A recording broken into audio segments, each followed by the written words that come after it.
Sunday story.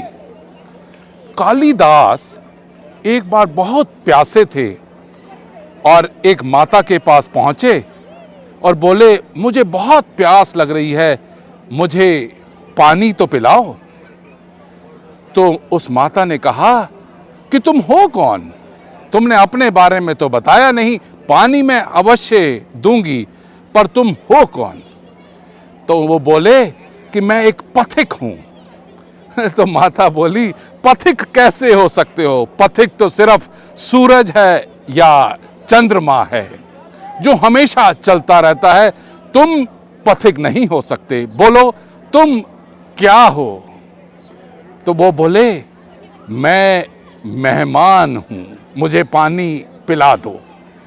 उन्होंने बोला, मेहमान कैसे हो सकते हो? मेहमान तो सिर्फ दो ही होते हैं, धन या यौवन, जो आते हैं और चले जाते हैं, वही मेहमान होते हैं। तुम सच सच बताओ कि तुम क्या हो? तो इतनी देर में कालिदास काफी परेशान से हो गए और बोले कि मैं सहनशील हूं। उन्होंने कहा, बोला, माता ने बोला, सहनशील तो सिर्फ दो ही होते हैं, या धरती या पेड़। धरती चाहे वो पुण्यवादी हो, चाहे वो पाप करते हो, सबको समा के रखती है और उसको भीतर खोद के भी अगर बीज डाल दो तो फसल या पेड़ देती है। तो वो है सहनशील। और जो पेड़ है वो चाहे कितने भी फल तोड़ने हो, पत्थर मारते हैं लोग, तो भी वो फल देते हैं। तो इसलिए या तो धरती या पेड़ सहनशील होते हो। तुम कैसे सहनशील हो सकते हो? तुम बताओ तुम क्या हो? तो कालिदास थोड़े से सक पका गए कि ऐसे मुझसे किसी ने प्रश्न तो नहीं पूछे थे। तो कहते हैं कि मैं हठी हूं।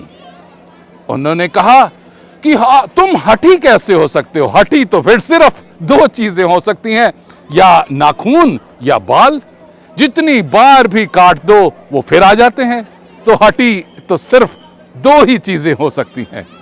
अब इतनी देर में कालिदास को प्यास भी बहुत लगी थी, बहुत परेशान थे। तो बोले, मैं मूर्ख हूं। तो माता बोली, तुम मूर्ख भी कैसे हो सकते हो? मूर्ख तो सिर्फ दो किस्म के लोग होते हैं, या तो राजा जिसमें योग्यता नहीं होती, वो पूरे राज्य का शासन करते हैं, या उनके राज्य में मंत्री जो बात को, राजा की बात को हमेशा प्रोत्साहन देते हैं, चाहे उसमें तथ्य हो या ना हो। तो मूर्ख तो सिर्फ दो किस्म के लोग हो सकते हैं। इतनी देर में जब कालिदास इतने परेशान हो गए और पानी की प्यास लगी थी तो मूर्छित हो गए। और जब उनको होश आया और उन्होंने फिर कहा कि मुझे पानी दो, और वो हैरान हो गए देख के कि वो माता सरस्वती माता थी।